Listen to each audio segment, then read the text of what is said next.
Lord మత్తయి సువార్త 26వ అధ్యాయము 47 నుంచి 50 వచనం వరకు ధ్యానించుకుందాం. ఇక్కడ సందర్భంలో యేసుక్రీస్తు ప్రభువారు అప్పగింపబడబోటను గురించి మనం చూస్తా ఉన్నాం. సిలువకు ముందు మరి యేసుక్రీస్తు ప్రభువారు గెత్సెమనే తోటలో ప్రార్థన చేస్తా ఉన్నారు. పట్టుదలతో ప్రార్థన చేస్తా ఉన్నారు.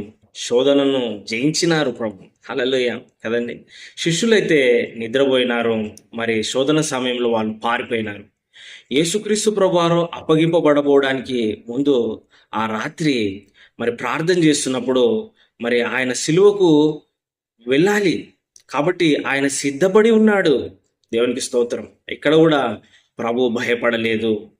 ఆ శోధన సమయంలో భయపడలేదు. సిలువకు ఆయన భయపడలేదు. అయితే ఒక శిష్యుడు యూదా ఇస్కరియోతు డబ్బుకు అమ్ముడుపోయి యేసుప్రభు వారిని మళ్ళీ పాపులకు అప్పచెప్పినాడు.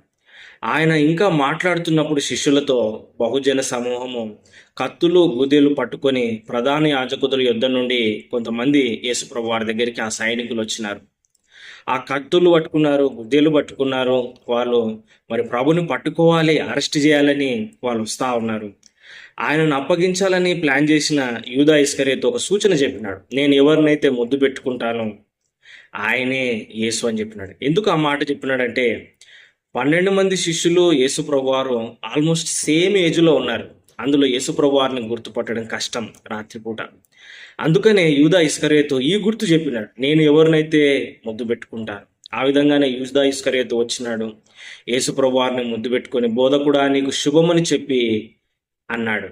అప్పుడు యేసు ప్రభువారు ఏమన్నారంటే, చెలికాడా, స్నేహితుడా, నీవు చేయవచ్చినది చేయమని అతనితో చెప్పగా దగ్గరున్న వారు వచ్చి ఆయన మీద పడి ఆయనను పట్టుకొనేరి. దేవునికి స్తోత్రం, మహిమ కలుగును గాక.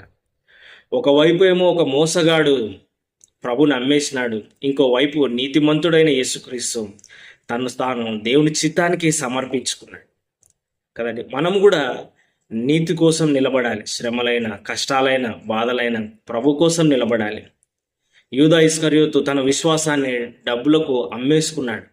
నేటి దినాల్లో చాలామంది తమ విశ్వాసాన్ని అమ్మేసుకుంటున్నారు, విశ్వాసాన్ని విడిచిపెడుతున్నారు. లోకంలో పాపంలో పడిపోతా ఉన్నారు. లోకంలో పాపంలో పడిపోయి నీవు ప్రభు మార్గాన్ని విడిచిపెడితే నరకానికే వెళ్తావు, శిక్ష తప్పదు. ప్రభు మార్గంలో నడుచుకుంటూ శ్రమలైనా నీవు సహిస్తే, శోధనలను జయిస్తే పరలోకం నిత్య జీవం చేరుకుంటాం. యేసుక్రీస్తు ప్రభువారు శోధనలో నిలబడినారు.